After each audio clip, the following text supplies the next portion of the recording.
Will we get Toffee back after this? I think so. Wait, you think so? Or you know so? Yes. What?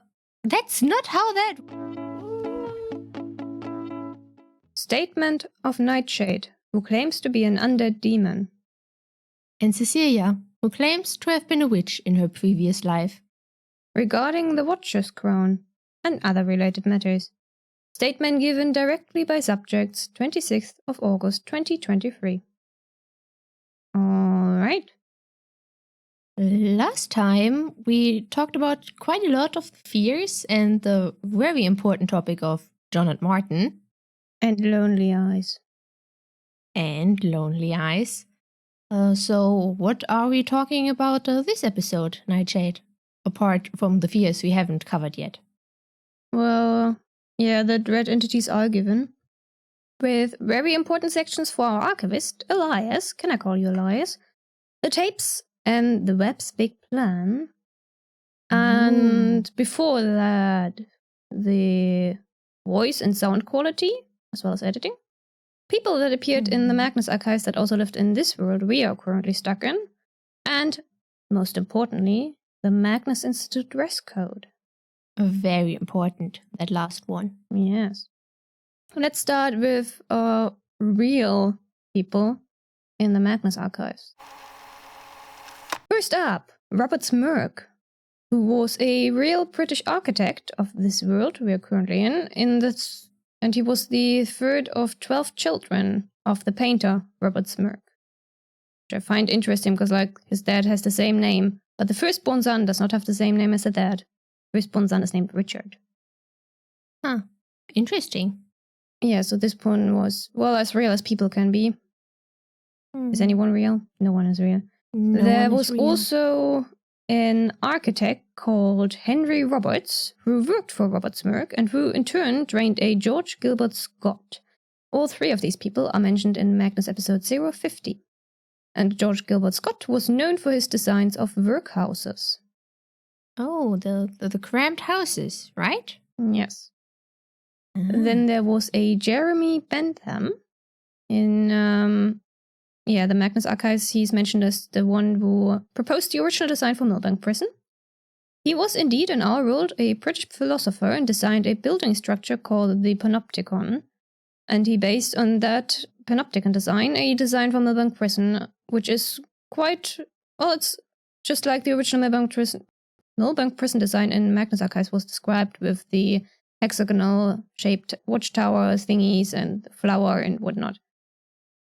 Little quote from Peter in Magnus episode 158, Panopticon. He says, the Panopticon of Millbank Prison.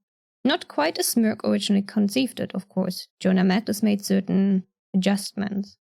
Which is interesting because the Panopticon was not actually designed by Smirke. I don't remember whether they clarified that in Magnus, but in our world, Jeremy Bentham came up with... Bentham or Bentham? Anyway, he came up with the design.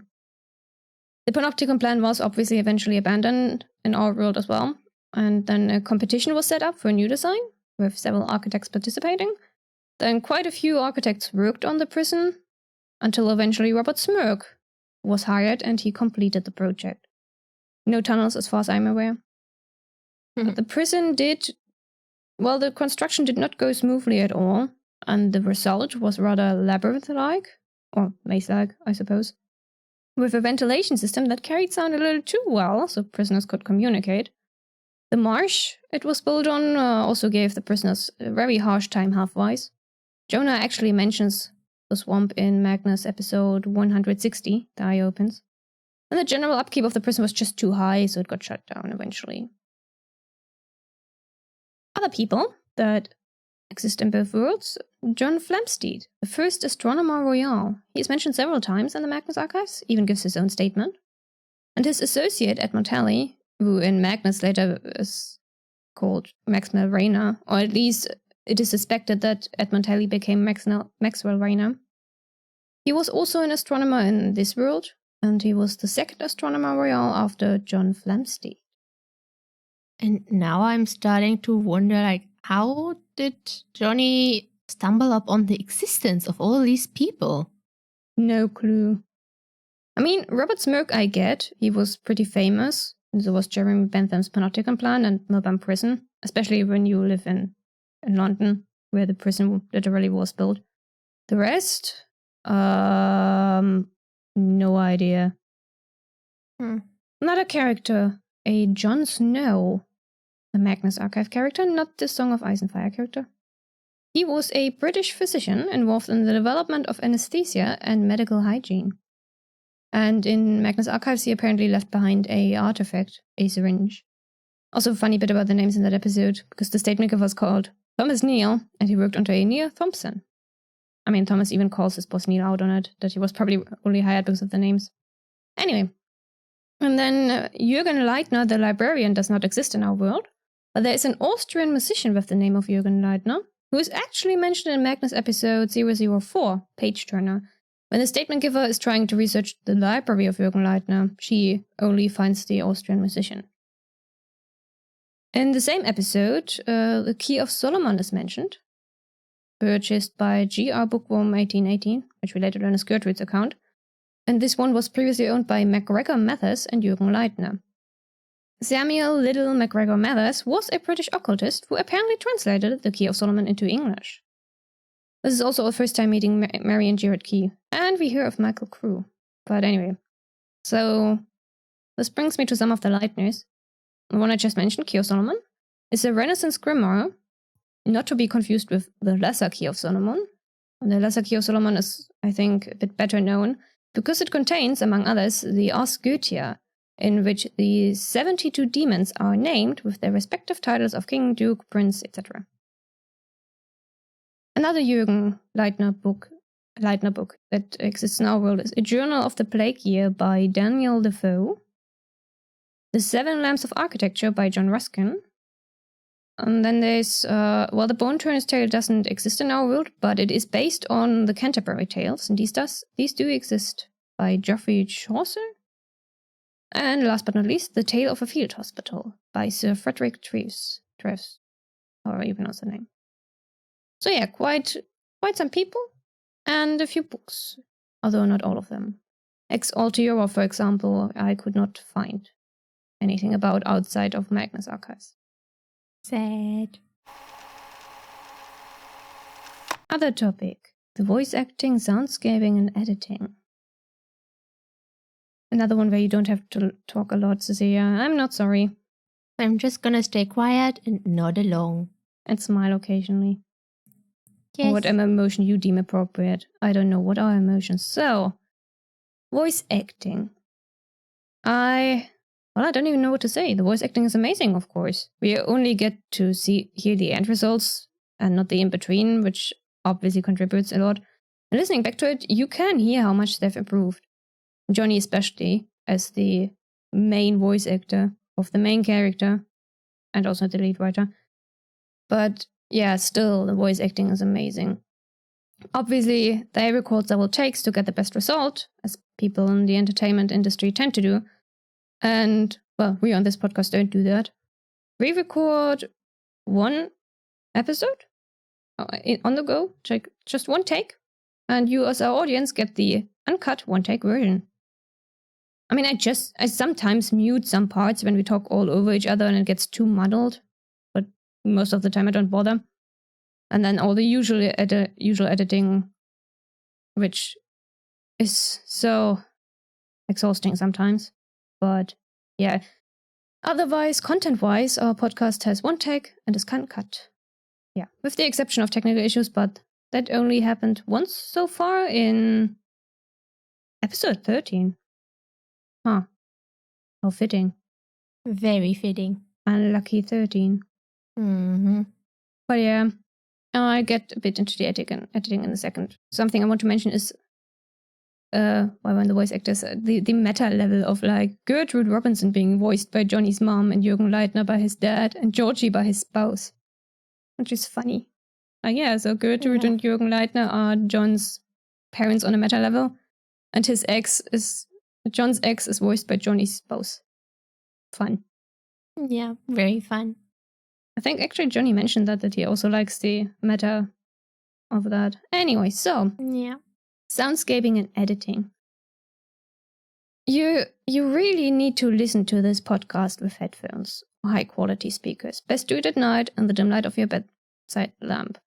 But like, especially the later seasons, or actually definitely the later seasons, you definitely need to listen to the later seasons with headphones. It's gonna be so worth it. Like, we obviously get the tape recorder thing, which a bit of static noise, and I think Alex mentioned that it was very good for early season of Magnus to just cover up a lot of stuff. They also used noodles for worms. Yes, yes, they did. And no, they won't tell you how that works. It just works. I mean, I can actually imagine how they did it. But yeah, generally the background sound effects are so effective and at the same time subtle enough and natural enough to go unnoticed unless you focus on it. Same with the music. And yeah, you got the clock ticking in Elias's office, for example, all sorts of flavors of static noises, musical cues, etc. It's impressive, and like the voice acting, it improved significantly over the seasons. And like the voice acting, it's just wow. Yeah, for the music, I'll just quote Alex quoting Sam Jones, who developed some of the original Magnus Archive music. Good music is invisible in that it's there, and if it was missing, you'd notice, but when it's there and you're not really paying attention to it, when it's there, you're not really paying attention to it. Because if you're paying attention to it, there's too much going on. So yeah, it's like you don't notice the music, but you would notice its absence, and then it's good music. Also, the general quality improved, obviously, with time, and Alex, who, if I haven't mentioned already, is the director of the Magnus Archives. He mentioned they later changed the EQ equalizer and how their approach to the background music, that also changed. And I mean, Alex isn't actually the one who does the editing nor the music anymore, only SoundScaping, I think. Although even that might have been taken over by someone else for season 5. Like, initially, it was just Alex and Tim's VA, I mean, Mike LeBeau, who was also the lead editor for season 2, but they eventually got a whole team, like the lead editor, someone for vocal edit, someone for music, soundscaping, and Alex doing the mastering. And then for season 5, they had quite a few more editors as a team. I mean, especially compared to season 1, season 5 has so many more editors. Yeah, so, yeah, in season 1, it was just Alex and Mike doing all the editing, and by season 5, Alex was mostly left with directing, I believe. Not sure how much soundscaping he did by the end. Also, some of the VAs noted that the fact that Alex has the experience of voice acting helped a lot with his directing, because made his direction. I don't know how to put that. The advice he gave to the voice actors, his directing, just made it easier to understand, I suppose. I really don't have a lot to complain about, editing-wise. Like, okay, the early seasons have very loud intro-outro music compared to the actual episode audio, which I believe was meant to bridge loud ads. Like, you know, those annoyingly loud ads that always blast your ears off because they have to be 5 times as loud as anything else.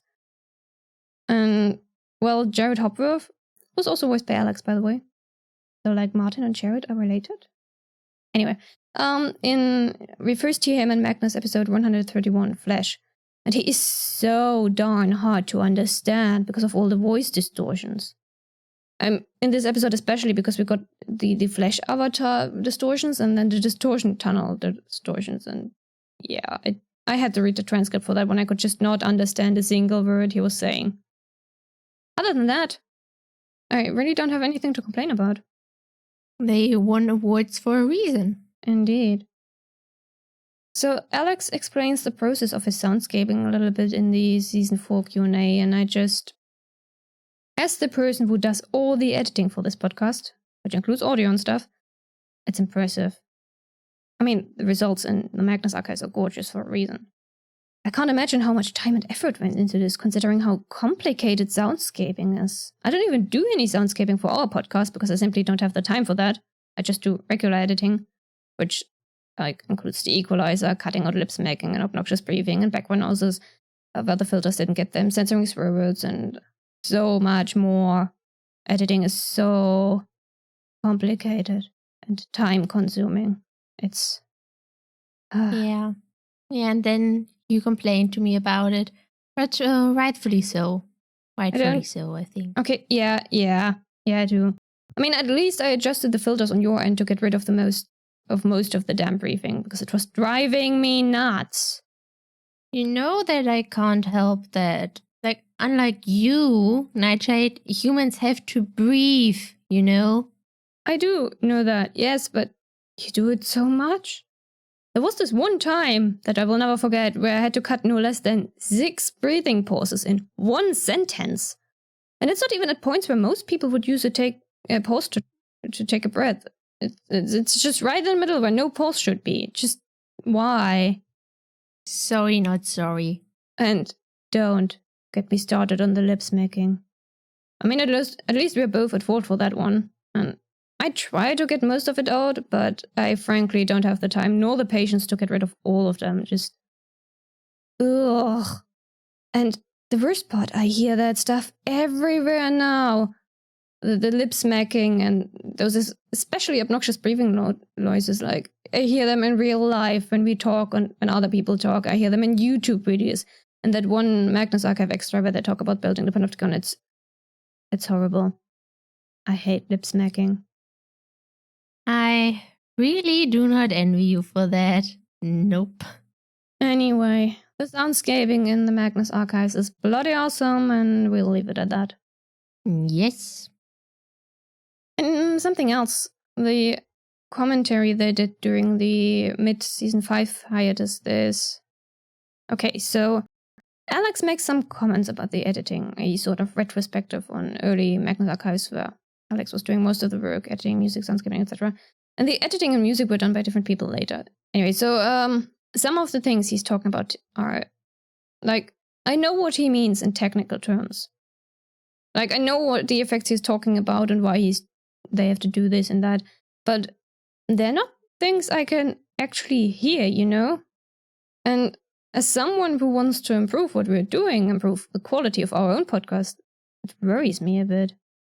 Like, we obviously don't have a soundproof studio. We're not even recording in the same conditions because we need 2 PCs to record, and the rooms they're in are quite different compared to each other. And it's not like we've got the money for a proper studio and audio equipment, nor do I have any education in sound editing whatsoever. And yeah, I apparently also don't have an ear for it, so to say. Like, I am doing my best with the editing. I think I've got some nice EQ settings for our voices set up. Although I'm still jealous of all these dudes with their lovely low bass voices that we will never have.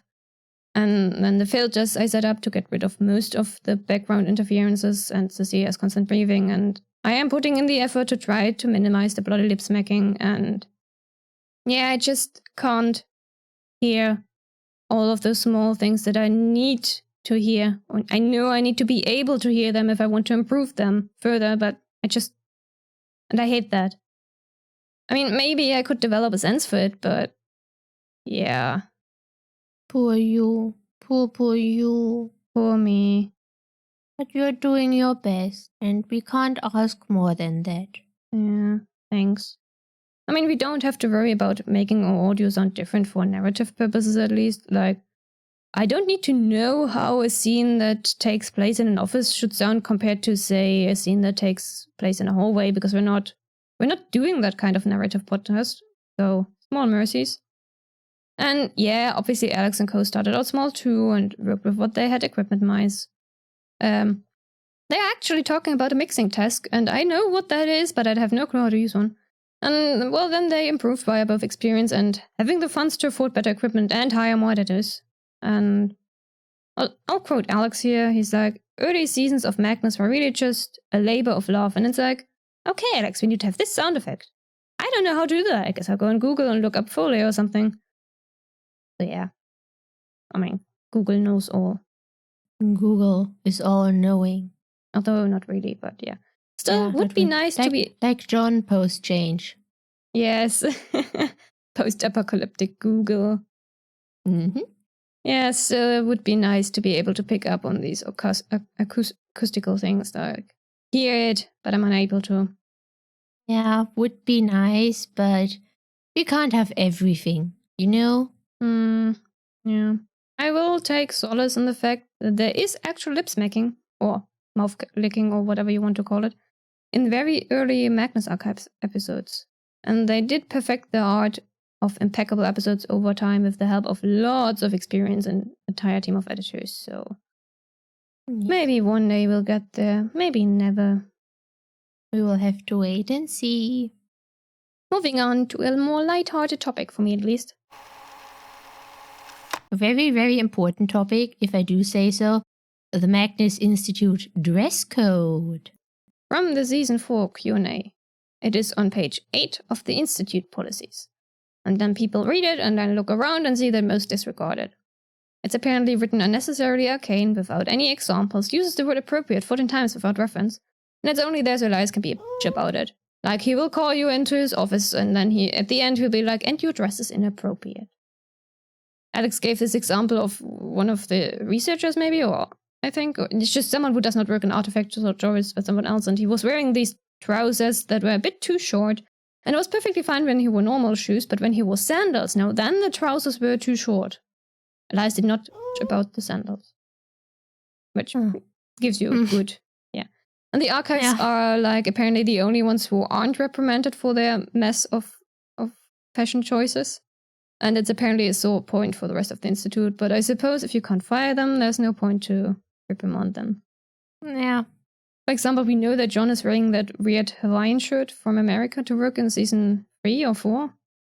Yeah, it's like, I don't really think that's work appropriate, and no, it's not. You know, if you want to add just to the picture in your head, your mental image of John in a Hawaiian shirt from America, just add some swimming trunks to it as well, and yeah, then you have a perfect picture. It's like, okay, yes, this looks like an outfit you could wear in your free time, like when you're going to the beach, if you want to go surfing, and like maybe on Hawaii itself. But to work, it doesn't even fit John's personality. It totally doesn't fit. But yeah, if he wears that to work, I can see why the other people of the institute who do not work in the archives, how that can be a sore spot for them. Yes. I mean, it's not like they know that the archives can't be fired, so yeah. Yep.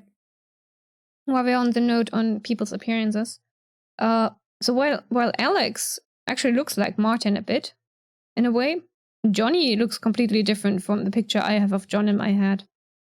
Which is, I think the picture I have of John in my head is like what fandom, it is definitely what fandom has accepted as John's appearance. It's, in a way, I'll have to make the Nightwell reference here, Rita.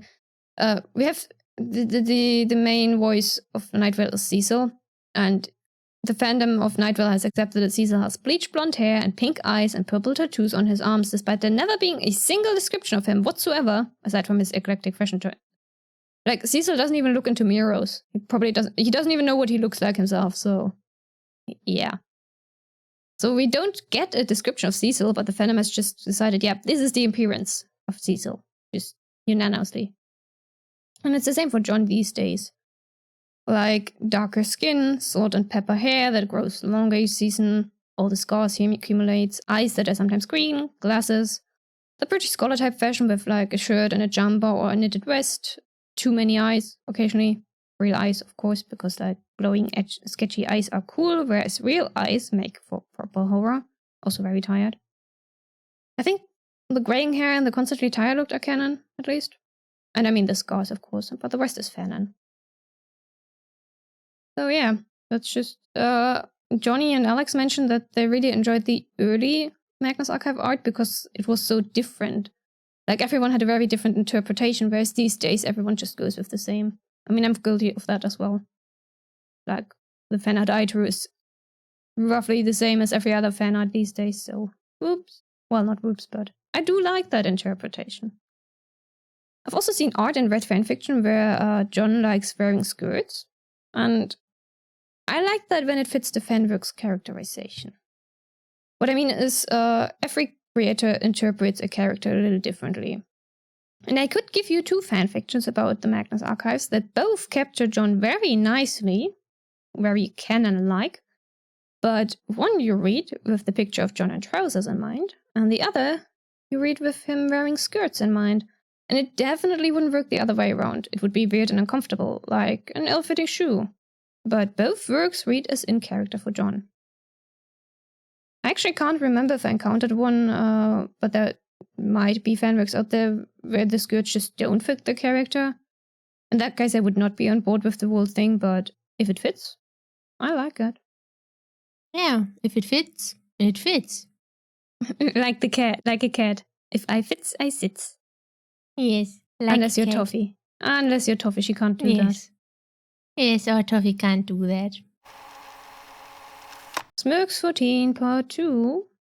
Time for more dread entities. We discussed half of the dread entities marking our dear Archivist last time, right up to the point he literally died of an explosion, and received the perhaps most difficult mark from the end. So next up, the slaughter, which is war. It's pure violence, not targeted or premeditated. I hate this word. Premeditated? Premeditated? No, there's a T in there. Premeditated, I believe. Like for meditate? Yeah, I mean, look at this meditated? word. Look at the yes, word I'm in my looking notes. at it. It's premeditated. It reminds me of meditating. Premeditated. It's a difficult word. Pre-planned. Premeditated. It's just, well, anyway, the slaughter is just unpredictable violence. And you don't know when or if it's even coming. Sometimes it's aggressive, like a frenzied killer, but sometimes it's calm, like an army firing shells into a village. Rituals called the Risen War. And now I just have to say it because why not? Kill every last one of them! Dimitri is such a mess. But fitting, yes. Now I need to remember in which episode I put the video for that. You didn't manage to sync last time. I remember, so I had to cut out your voice because Dimitri's was more important. Yes, of course, Dimitri's is more important. Maybe I managed this time. I don't think so, but I can hope so at least. And it was the Kung Fu Panda episode because Shen went kill every last one of them for the pandas. Oh, yes. He wanted to wipe out the pandas. He did indeed. Yes. Ah, yes, and I know exactly why you remember that. Okay, so back to this daughter. A little bit unrelated. In season 3, there is this bit where the archival assistants record their first statements. Martin's actually adequate at doing this. Tim, on the other hand, well. Anyway, Melanie is there, and John is not there, and then Elias sees her and goes like, "Oh, a slaughter victim. I need to trap that in hopes of having her mark John at some point. Nice. So, would you please sign your life away? No questions asked. Perfectly normal workplace. No worries." Yes, perfectly normal. Perfectly normal. And I mean, yes. It does pay off because Melanie does have the slaughter bullet stuck in her leg, and then when John tries to get it out, she stabs him, and that marks John with the slaughter. So much stabbing. Stab, stabby, stab. Yeah. Also, therapy. Season 4 actually features a character, Melanie, going to therapy voluntarily. And we do see Melanie get better in the following episodes. Which is nice. Very nice. Very nice indeed. Also, on that note, I love that Johnny and Alex know the Bright Sessions, because that one is a good podcast. It came up because people were immediately suspicious of Melanie's therapist in season 4. Which is understandable, I think, even though the therapist was normal. But yeah, the Bright Session is a podcast about, well, therapy. You have this therapist who records her sessions. I'm not sure whether it's tape or on phone. And her patients are atypicals. They all have supernatural powers. One of them is an empath. So, like, he can feel the emotions of others. Another one can time travel in a way, and teleport, and yeah. And then you have one who can manipulate others' minds. Ooh. Either way, the slaughter. Back to the slaughter itself. I don't really like the slaughter. I just don't like pure, unpredictable, and unmotivated violence. It's lovely. No, it isn't. It really isn't.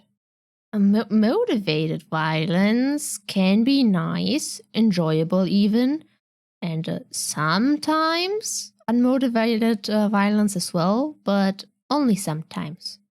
Ooh, is someone coming over to the dark side? Oh, well, I suppose considering your profession. My profession. But okay, well, on most days I would just ask myself why. This makes no sense. This unmotivated violence. Why? Just why? Yeah.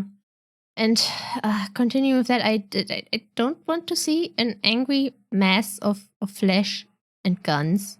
That's disgusting. And has flesh vibes. I don't want to hear the piper's tune. I do. I don't want to have a maimed figure whisper things into my ear because I don't want to have a permanent inclination towards violence. No, thank you. It's not that bad, trust me. If you say so, but no. And also, one of the artifacts we have for the slaughter reminded me of the Lucifer TV show we talked about in episode 3. We have a knife that drives the holder to kill anyone inside before turning it up on themselves. And wasn't there an episode where Azrael's blade made people kill everyone in a yoga course or something? That did indeed happen, yes. Wow, I remembered something for once. Wow. Yes, wonders do happen. The flesh. Viscera. Being eaten and body horror. Everything feels afraid sometimes. Sure, maybe it's not as complicated or existential as our fear. This is Jared talking about humans. But it's real. And there's, 20 billion chickens in the world? A few billion pigs, cows? How many of them are dying of old age? All that terror, it has to go somewhere, so it does. It gets mixed up it gets mixed all up with human neurosis. Bodies, gore, that nagging worry that deep down we're just electrified meat squeezing air at each other. Rituals called the last feast. The flesh. Body horror. Of giving birth. And being slaughtered for meat or being eaten. And fitting for modern times, we also have insecurity about your own body and self-hatred regarding your own body. And I'm very glad that I don't have that. I'm comfortable in my body. Most of the time, at least, because periods can be very, very painful. And then I do not like my body. So I don't really have a connection with this fear. It's objectively speaking fine. This body of mine, I mean, it's objectively speaking fine. It has its problems, sure, but it is in the end also still a prison. If you've listened, the audience, to our second episode of 13 Reasons Why, you'll know what I'm talking about. If not, well, I'm not going to explain that ever again. So, yeah.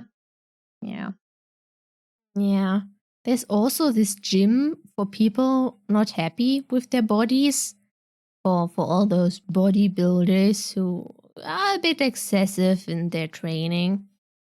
But it reminded me of Ganondorf and Niming-Jue. So basically, the gym could be a feast for Neitshayd. Maybe, yeah. Maybe, a strong maybe.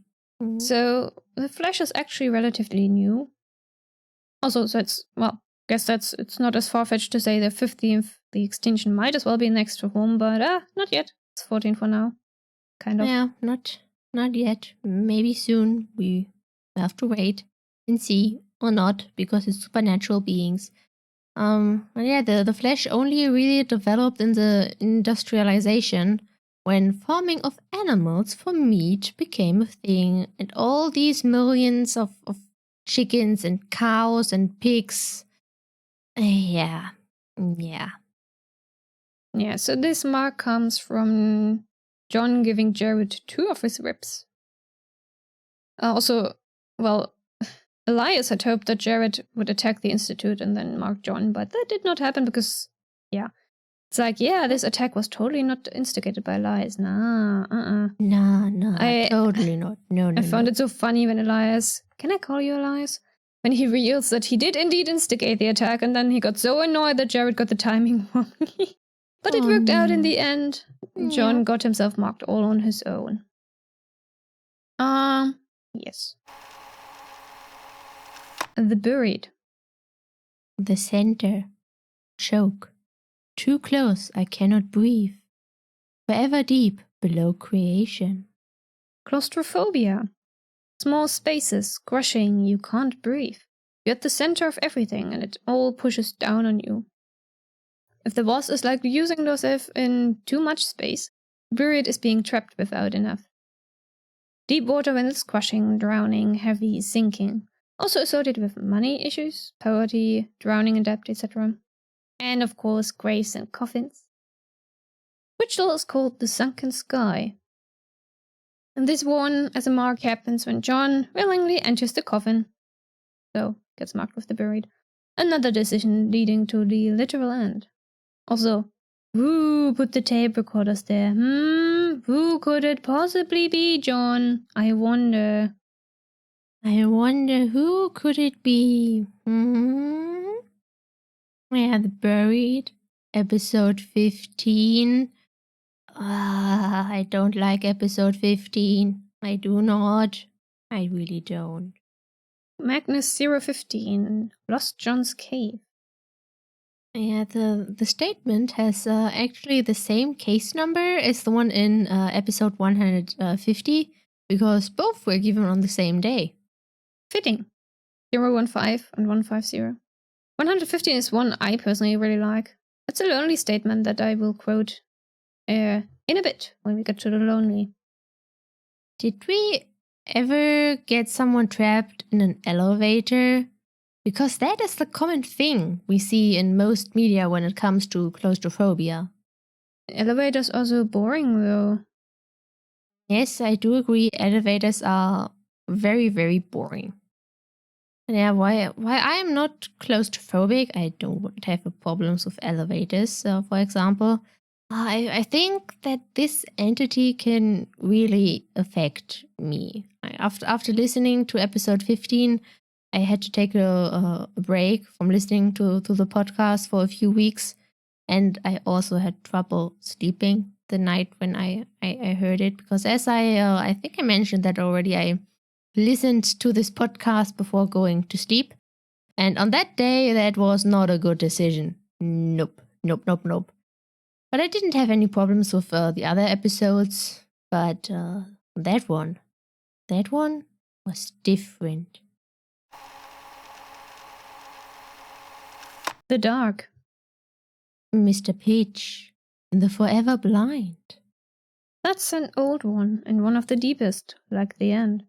I mean, who isn't a little bit afraid of the dark, of what might lurk within it?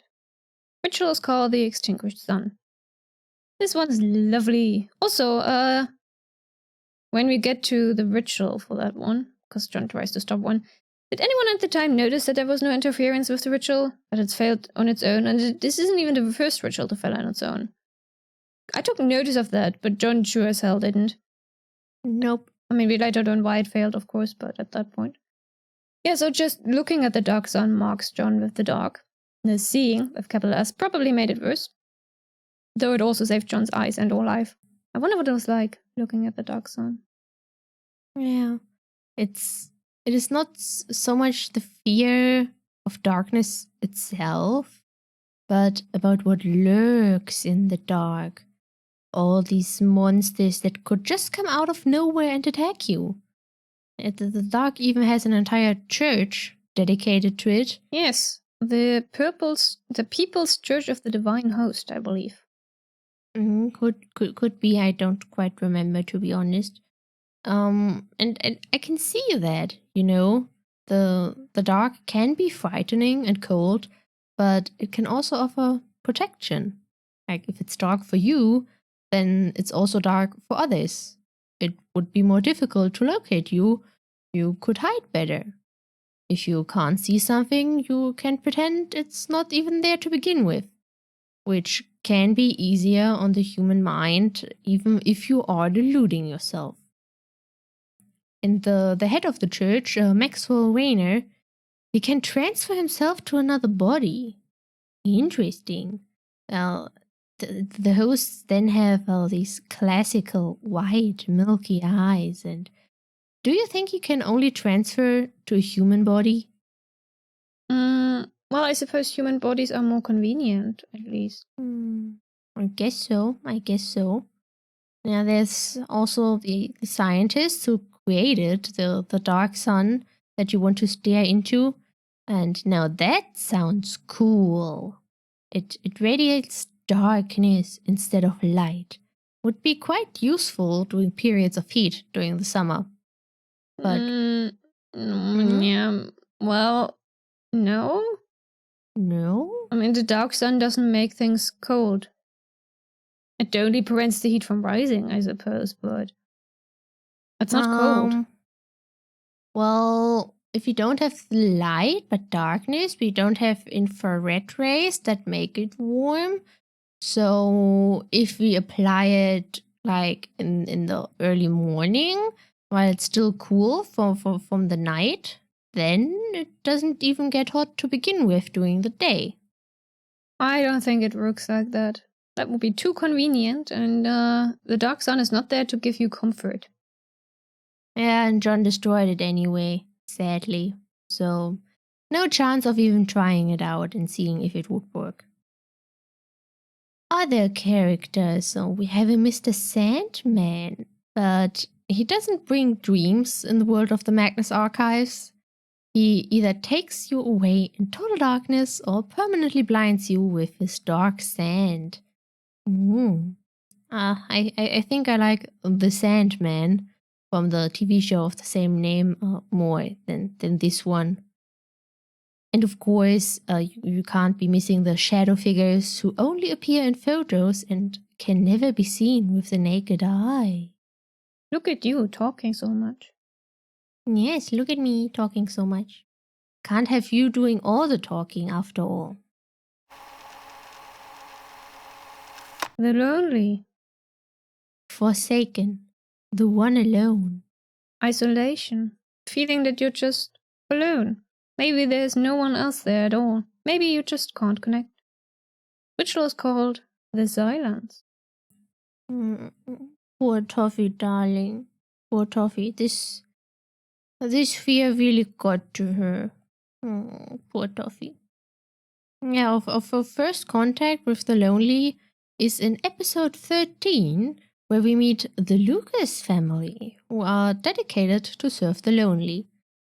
They are also patrons of the Magnus Institute, and we meet them throughout the series. Well, Peter at least. Yeah, mostly Peter. And it's also the first episode with a life statement, which I found really interesting, because one would think that the lonely wouldn't be the first life statement. Also, the Lucases, they only marry spooky singles. It's like, gotta keep the loneliness inside the family. After all, they have done that for at least 200 years. It's like, wow. How do the Lucases fuck? Because that's kind of the opposite of being lonely, I think. So how do they reproduce?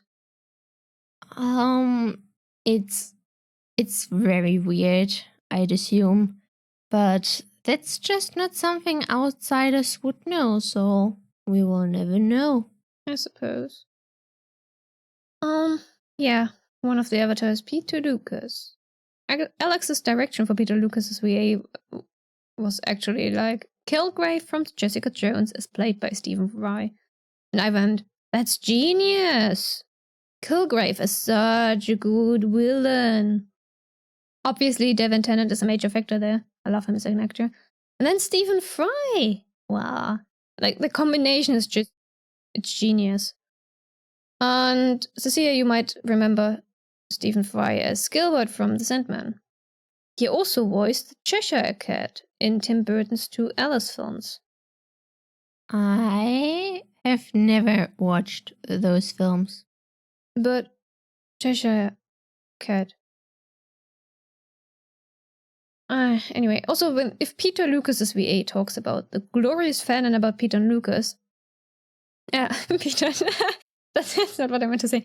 The glorious fanon about Peter and Elias, and then he calls Ben, Elias's VA, his internet husband, then that's clearly proof that Elias and Peter are fucking. Mm-hmm.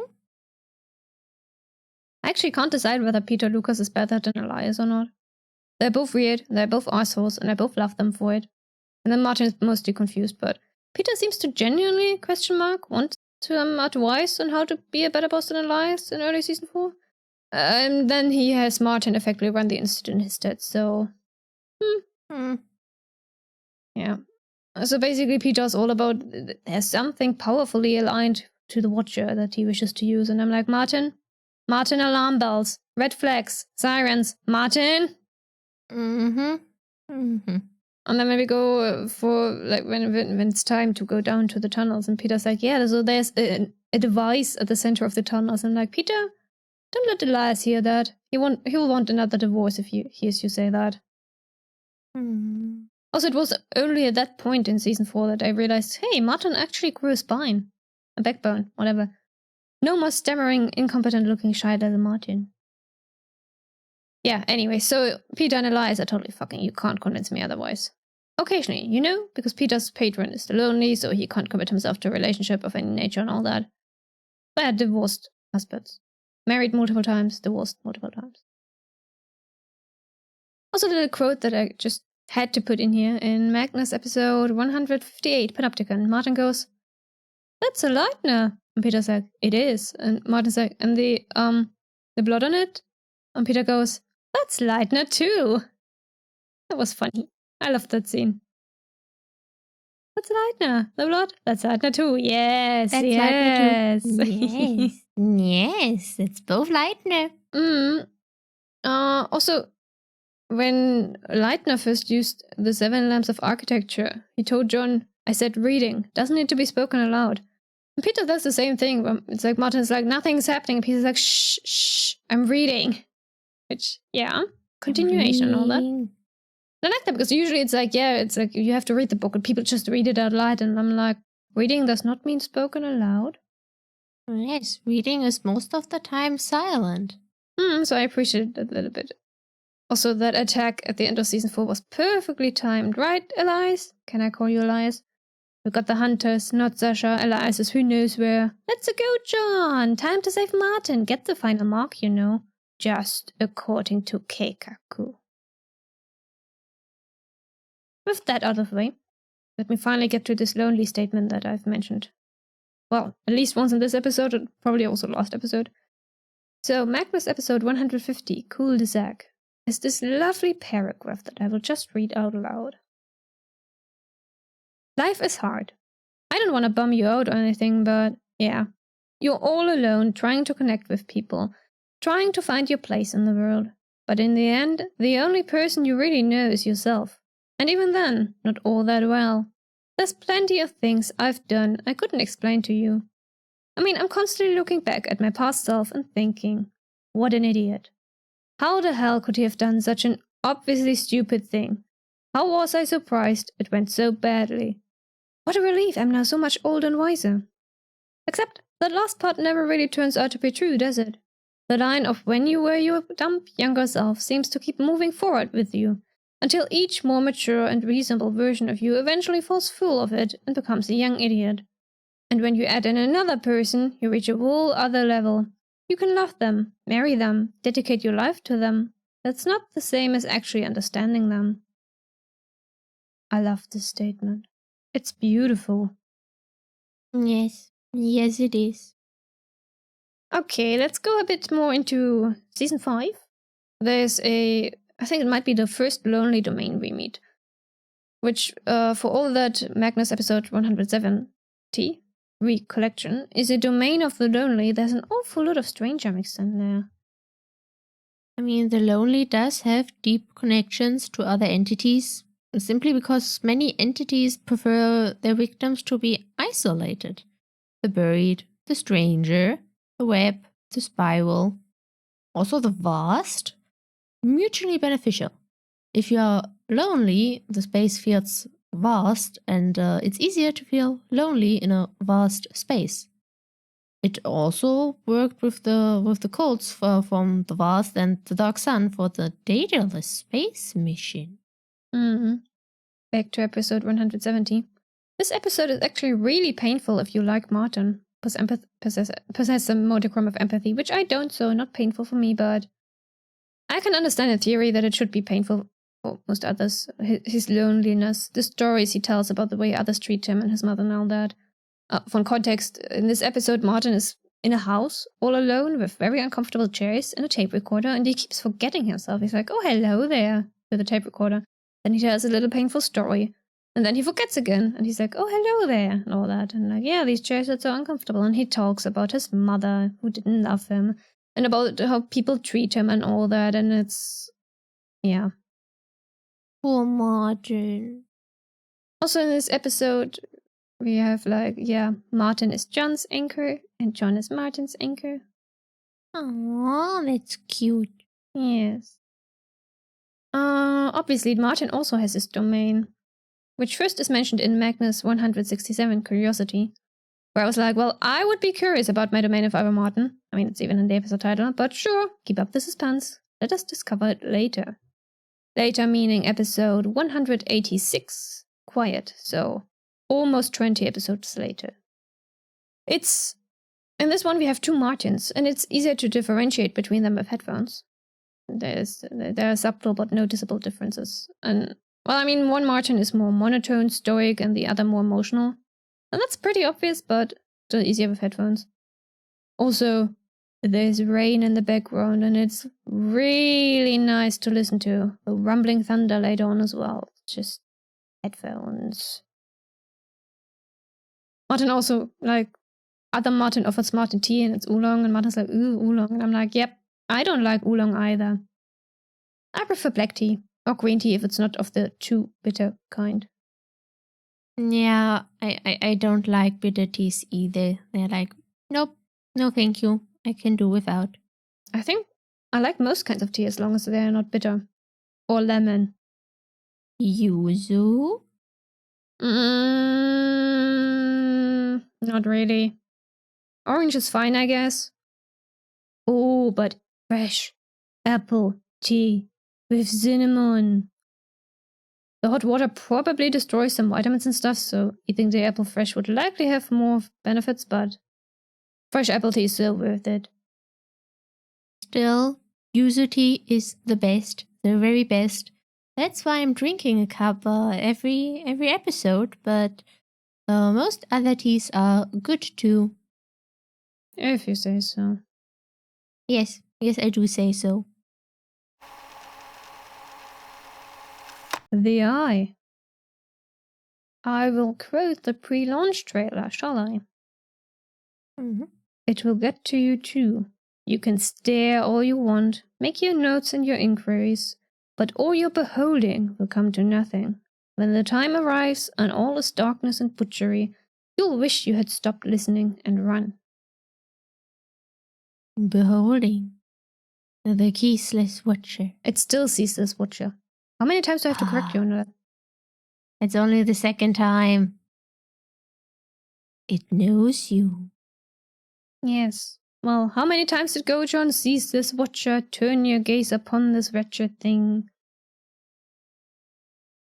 Nope. It's C. It's not a K, it's a C. So, nope. This is the great eye that watches all will linger in terror and gorges itself on the suffering of those under its unrelenting stuporous gaze. Yeah, it's the fear of being watched, followed, having your deepest secrets exposed, needing to know even if your discoveries might destroy you, the feeling that something somewhere is letting you suffer just so it can watch. Ritual's called the Watcher's Crown. Big Brother is watching you. It's very fitting for modern day society. Like we are constantly watched and monitored. People fear being exposed and judged, having their secrets revealed. And the eye is also the power behind the Magnus Institute, so it could be considered the main entity of the series. Well, we have an archivist to talk about. Oh, yes. Actually, I'm not sure whether it's the first time, but it's the first time I took notice. In episode 041, first episode of season 2, John notes that he feels watched, and it's more noticeable when he records statements. Like, wonder where that comes from. And then at the end of season 2, John actively, although unknowingly, for perhaps the first time, uses the compulsion that comes with being the archivist on Leitner. Yeah, the archivist is obviously the most prominent being related to the eye. They take statements, can compel people to answer questions, and sometimes just know things. Knowledge is power. If I could control it, then I would love to have these abilities. But having to read statements could become inconvenient. It's also useful for us as the audience that when confronted with the archivist, people can speak more coherently about the supernatural encounters they had.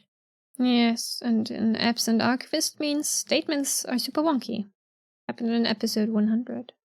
Makes me wonder, though, how all previous statements came to be, because Gertrude usually was off somewhere and most were just written down.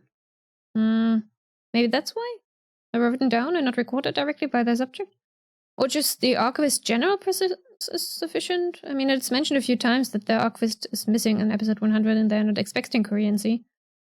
But then later in episode 104, Sneak Preview, the archivist is absent and Tim can still give his statement perfectly fine. Maybe it's the difference between archivist being kidnapped versus archivist being on a business trip. Or maybe it's because Tim is part of the archives? I mean, season 5 does tell us that the archivist dying releases the assistants, so... Yeah, I find it interesting that the archival assistants are bound to the Institute as long as the archivist they are working for is alive. Like, John even asks Martin at the end of season 1 why he hasn't quit yet. Because Martin had been sleeping in the archives for months at that point, which clearly goes beyond what a normal job requires. And Martin had replied that he had thought about it many times, but could never hand in his letter of resignation for some reason, that he was compelled to continue working there. And he is not the only one. I think Tim also tried to quit, and Melanie obviously. They all tried, and all of them failed. Well, Melanie also tried to kill Elias. Yeah, there's that too. Back to our archivist. We have these episodes 101 and 102. Another twist and nesting instinct, which I like. I really do. It's John is kidnapped, and then Michael comes and Helen rescues him and stuff. It's the becoming of the spiral is explained, and Michael and Helen and also John discovering even more archivist powers. I wonder how many things until this point he just knew and never realized. I mean, statement summaries, for example. Also, this is when John, he can now understand French when it relates to statements, which is interesting because he could read the entire French statement as if it were English, or he read it in English but it was written in French, but he didn't understand French after the fact. But then later in episode 105, he goes to the Chinese branch and he can understand one of the people there and she's speaking Chinese. Perhaps because they're affiliated with the eye? Or perhaps his powers have grown, who knows. The language thing also makes me wonder how the other institute branches work, and what they deal with, and why they don't have archivists of their own, or maybe they do? I'd like to learn more about that. And Elias, can I call you Elias? Also liar, but we knew that. It's even in the name. Elias. Anyway. He's a liar. Yeah. You mentioned that already, but the archivist powers are like an addiction. Not only the statements, the powers themselves as well. Johnny actually talks about that in one of the Q&As. First time we really see that is when John's in America and feels faint. And it's because a certain someone hasn't eaten enough statements recently. And of course, Elias notices immediately the little creep, always watching his pet project, Archivist. Also, I wonder, does archival assistants reading statements keep John fed? Maybe it's like snacks, not full meals. Maybe. Just enough sustenance to keep him going. And life statements are obviously the best kind of sustenance. And also a mark of John slowly losing his humanity during season 4, where he feeds on life statements and, well, they were not freely given. Like an addiction, he just has to do it. Also, I love the eye just drops random bits of information in John's head that are only useful half of the time. Yeah. But reminiscent of how my memory works. Like, yeah, have this random piece of information that just is absolutely useless to you. What do you mean you want to know something specific? I don't know about that. I'm the all-knowing eye. I have no clue. Mm-hmm. John's knowing also makes for lovely foreshadowing right in the first episode of season 5, Magnus 161. Like, yes, Basira is hunting Daisy. We'll get back to that. Melanie and Georgie are hidden, but not entirely. We'll get back to that too, eventually. Annabelle Kane is hidden completely. Also something to get back to. Yeah, basically post-apocalyptic Google. Also, hi Helen. Yes, John, do be friends with the cruel wishes monster. It will be nice. Apocalyptic world and all. I love that Helen just keeps popping up here and there in various domains during season 5. Ah, yes. Okay. Yeah, season 5. We have Magnus 180 and 81. Moving on in ignorance, where John and Martin reached Michaelis' oasis. Which is interesting in the way it affects John. It drains him, it makes him space out so much, and then once they leave, John loses all memories of the place. In stark contrast to the tunnels, because in tunnels he's also cut off from the eye, but when he leaves he still remembers what happened at the tunnels. Whereas the oasis, just no collection. I also really like Michaelis. I am so glad they managed to make that happen, despite all the difficulties that arose with making these 2 episodes, but the voice actor was awesome.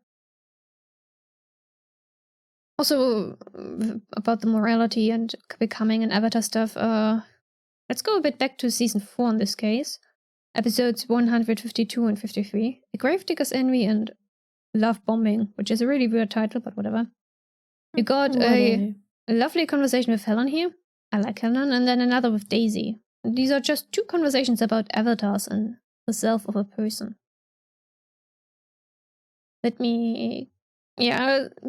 With Helen, basically, John talks a bit about Jane Prentice. And John says, I wonder how much of her was still in there. How much did she choose to be what she was? I read her statement. She was scared. I assumed she'd been possessed and completely against her will. But now I'm not even sure that's possible. And Helen's like, it is astounding the sort of thing you're willing to choose, given an unpleasant enough alternative, isn't it? And then a bit later, Helen says, Helen was like you at first. She felt guilt overtaking people, until one day she realized she wasn't going to stop doing it. So she chose to stop feeling guilty. Because John wants to be like, yeah, when will the eye take that away? And Helen's like, well, you're still doing what it wants, so why would it take that away? Yeah, it's a mental thing at the end of the day, and everyone's mental state. Morality. Thank you. Yeah, everyone's morality differs. Quite.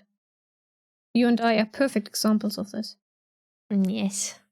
There are honestly so many conversations about avatars and their humanity throughout the seasons, and I mean, there is no right answer, no wrong answer. It's all quite personal. In the end, and, well, the Magnus Archives never pretended to actually know what the right answer would be. It's up to the audience's individual interpretations. Elias? Elias. Can I call you Elias? Elias. I love Elias. Elias is so awesome. Also, he seems so nice initially in season 1. I wonder what criteria Jonah Magnus has when he chooses a new body. Handsome? Refined? elegant appearance, a nice rich voice, or just the affinity with the eye beholding? Aside from the fact that they obviously can't have any family and people that love them, because then it would be obvious that, like, oh, you got a new eye color. Oh, you're a totally new person. But, I mean, there are enough people working at the institute, surely, that he has, like, a selection to choose from. So, what are the criteria, I wonder? Maybe gay? Sure. You know, I honestly thought that Jonah was a woman. But Jonah is a masculine name?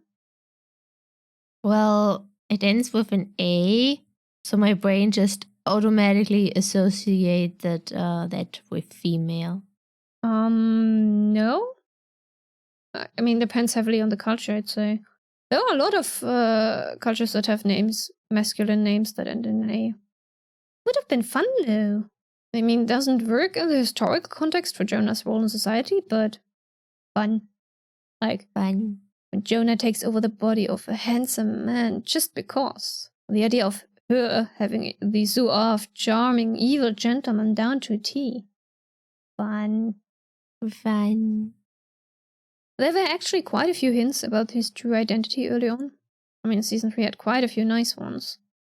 Magnus episode 092, Nothing Beside Remains, for example. That might have been the one that confirmed it for me.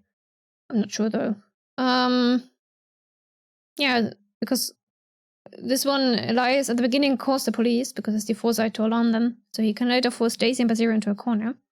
And then he reads a letter addressed to Jonah Magnus, and he supplements it with, Jonah Magnus did leave him in that place, John. He got the letter, oh yes, and he was on good terms with Mordecai Lucas. He could have interceded, perhaps even saved him, but he did not. And it was not out of malice or because he lacked affection for Barnabas Bennett. He had retrieved those bones sadly enough when the time came. Bones that you can still find in my office, if you know where to look. No, it was because he was curious. Because he had to know, to watch and see it all. And if that isn't a huge red flag, I don't know what is. I never noticed. Yeah, I meant like, I knew it! I knew it! He's Jonah! Well, good for you that you noticed. Also, Elias is such a sexy villain. Oh, sexy villains. You're thinking about Ganondorf again, aren't you? Well, well, look. I've had a long time now to get used to Ganondorf's appearance, and he's still freaking hot. He's not even a well-written character, just your standard pure evil nemesis. But the Tears of the King Dyalla is just... I can't wait to get my hands on a figurine. It's just... Oh, he looks delicious when I eat him up. Literally eat him up. Yeah, for those that have missed that part in previous episodes, like, I want to eat him literally. Who cares about sex? Eating. Nom. Nom, nom, nom, nom, nom, nom, nom. Open my mouth wide and yeah. And, well, Elias is a different kind of sexy villain. I mean, we obviously don't have any official designs for him, just his voice and personality to go off, but I still want to eat him.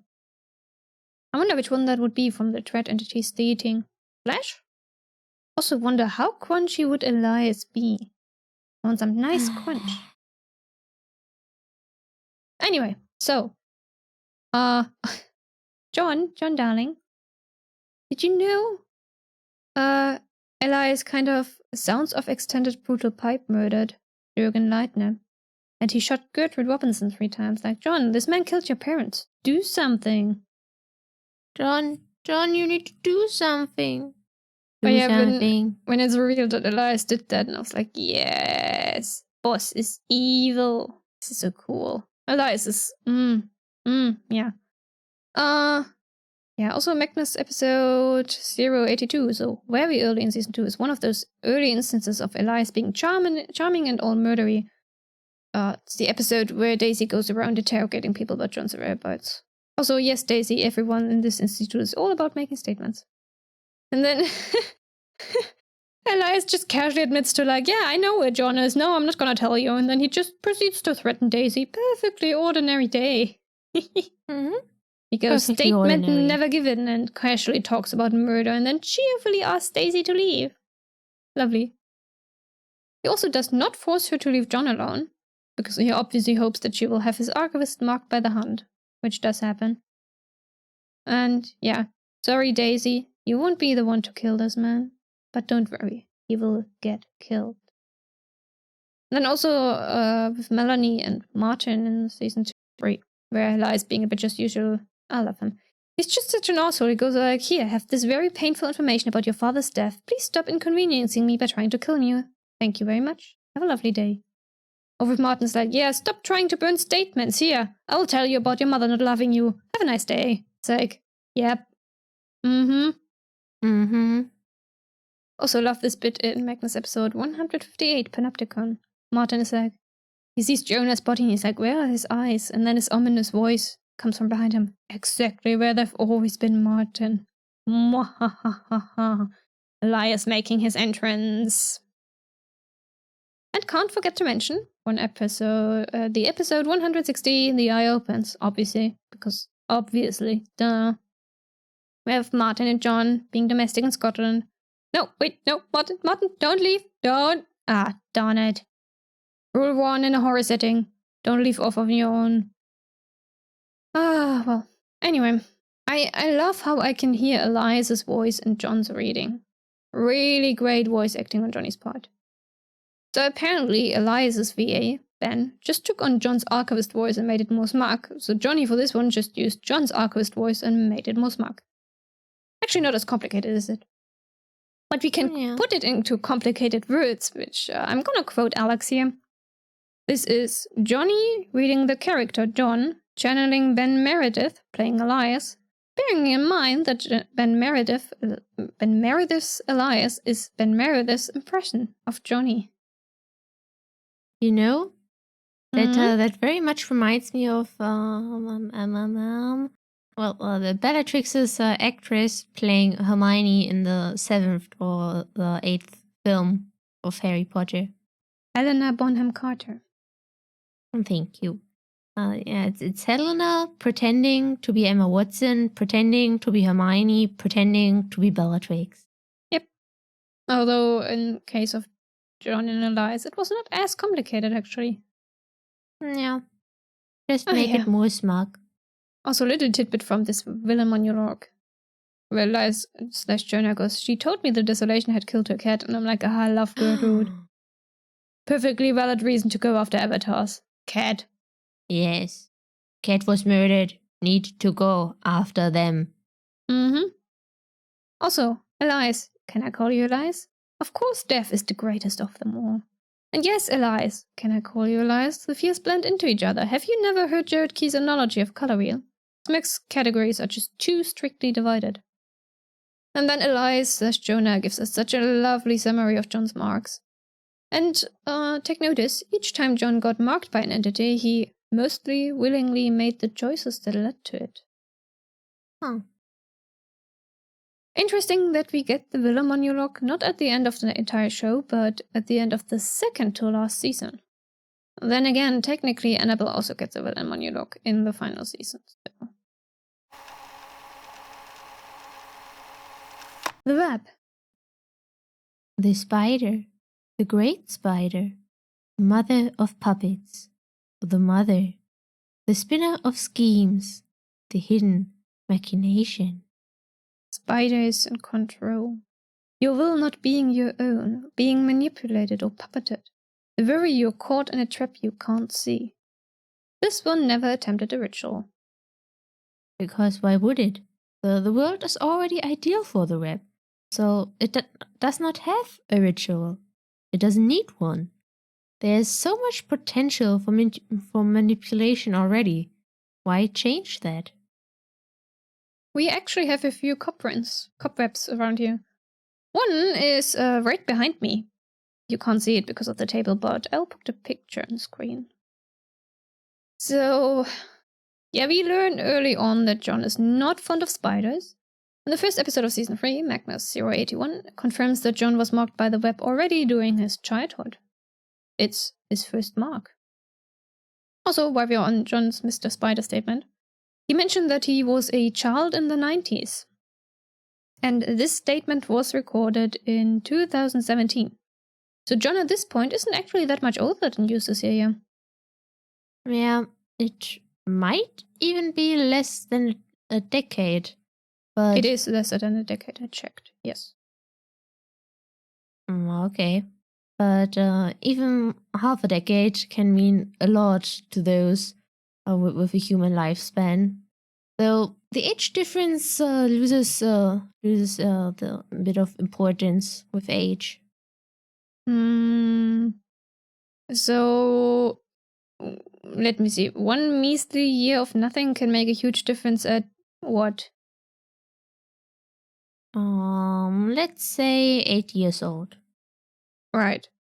And then a 5-year difference, half a decade, wouldn't matter as much to anyone, anymore to a human in their, 20s? Depends on the situation, but yes. Okay. I think I understand, sort of. So, yeah, 2017 John and the you of today wouldn't have any age-related problems, right? Probably not. Yeah. Okay. Also mentioned in the statement is the author Diana Wynne Jones, which Howl's Moving Castle, and sequels, and probably others, but like Howl's Moving Castle, which is the book the Ghibli film of the same name is based on, obviously. It's definitely worth a read, especially if you're a fan of Studio Ghibli. I didn't quite like the second book in the trilogy, but the third one was also nice. And you still need to read this, Cecilia. I've put them on your e-reader for you. Yes, but I will have to get through the pain first. You know what I'm talking about. You still haven't... Oh dear. Ooh, have fun. It's gonna be so painful. Yeah, and for once, even though I know that it's going to be painful, I'm looking forward to the pain. Ooh. I mean, you get a bit of sweetness right after, or a lot of sweetness, but the pain is really stabbing your heart all over, ripping it into shreds. Oh, so much pain. Gonna be fun. I will try my best to have fun doing all the pain. I'm looking forward to seeing your reaction. Well, you'll have to tell me all about it. Yes, I will tell you all about it. Actually, Elias leans quite a lot into web manipulation, but he isn't nearly as subtle. Peter also learns into web tendencies, manipulating Martin into Lonely, so yeah. Yeah, but aren't we all being manipulated to some degree? Well, subtlety is key, you know? And somehow I have to think of Slytherins. I'd have put it as, aren't we all being manipulative to some degree? I guess that's true as well. Alright. Web, what else? Oh yeah, Hilltop Road.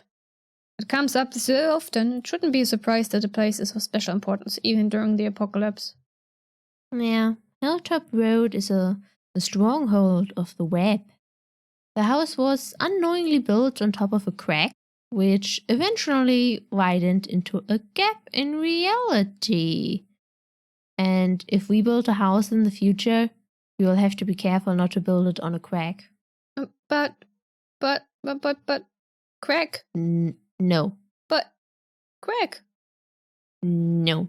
I want to build a house on a crack in reality. I said no. Meanie. Okay?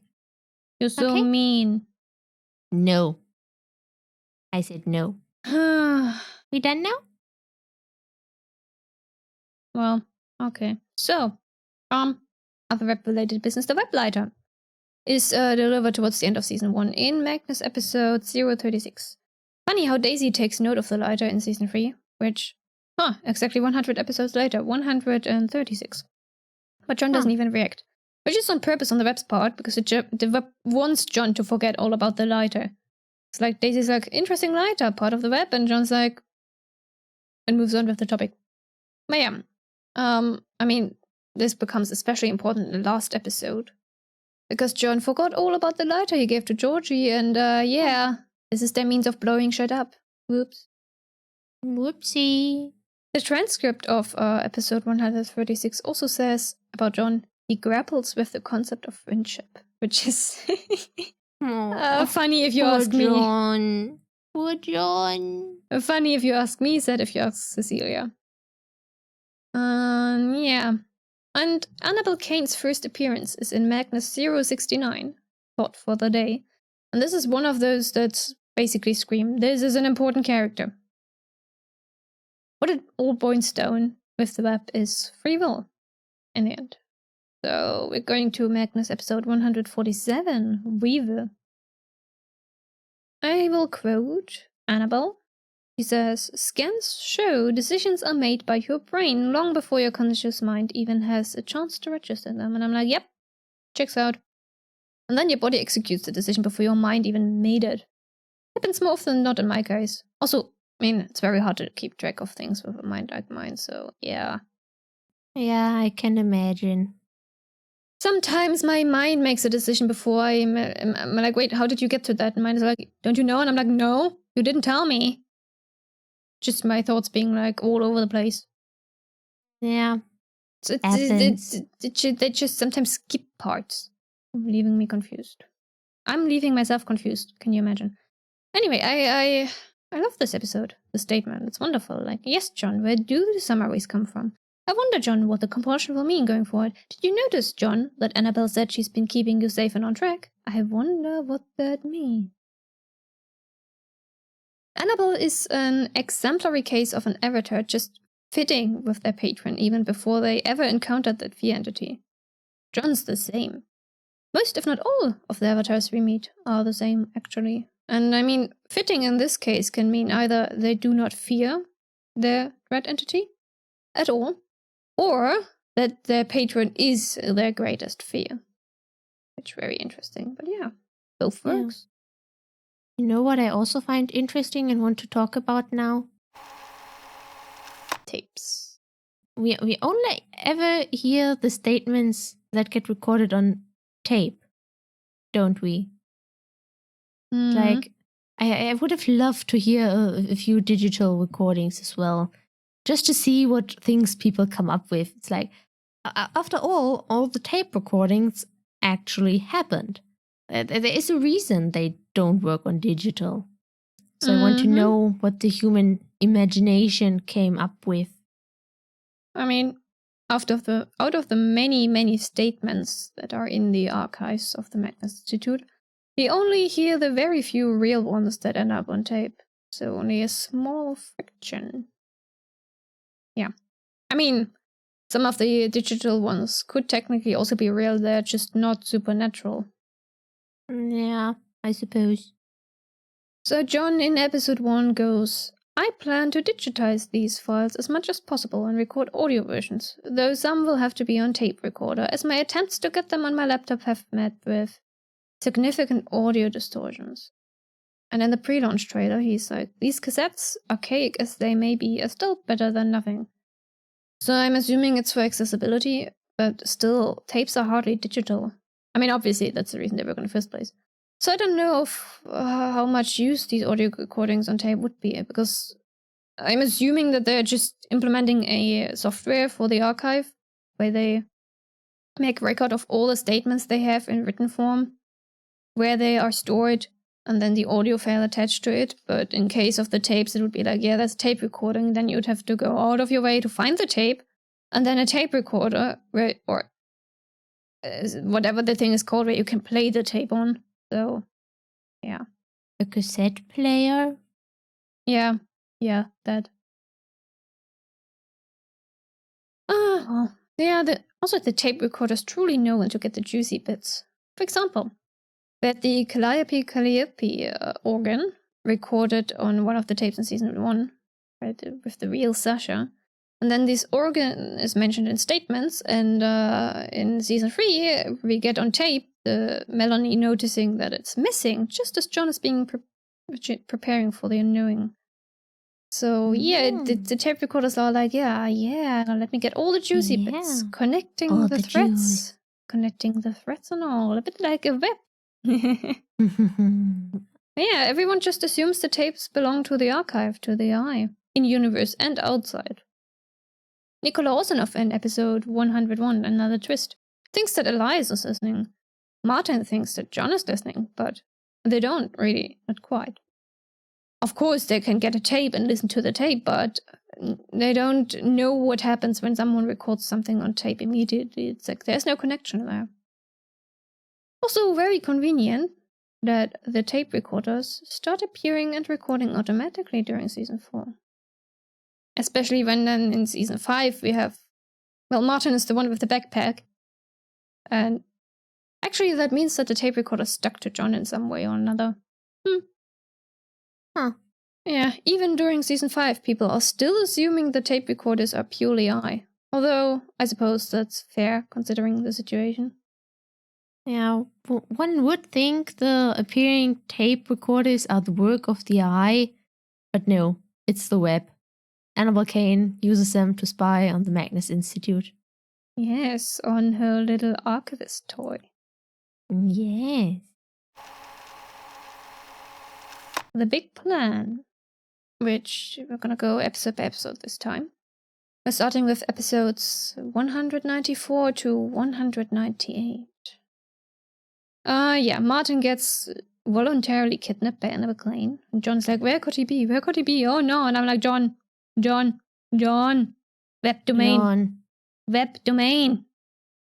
There you go, Hilltop Road. I mean, it's come up often enough. John, you've been there once and want to never visit again.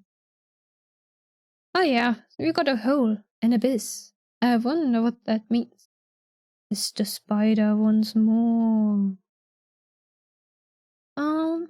So Annabelle has Martin read out a statement, and I quote, "None of us remember what had caused the crack. Not even those things beyond time who might measure a generation in the echoes of their screams. It has been there as long as they have, if not longer." And I'm like, finally! It's been building up since season 1. Freaking Hilltop Road and the web and the crack in reality, and oh, would you look at that? Right above the chasm that was once a mere crack, a web made of tapes. There we go. Ha ha ha ha. Didn't see that one coming, did you? So, yeah, the tapes are web. Web. And they form a web. Little side note. On their way there, John goes, "If she hurts Martin, all bets are off." And Basira's like, "If she hurts Martin, I'll be right there with you." And I'm like, yay! Everyone loves Martin. Except for Alex. Also funny. At that point, I was like, I know the ending. I know the steps in between. But I can't for the life of me remember how the final... That's kind of the final showdown went down. It's like, Oh well. And then I came to the final showdown and I was like, oh yeah, that's how. But yeah, free will. What even is that?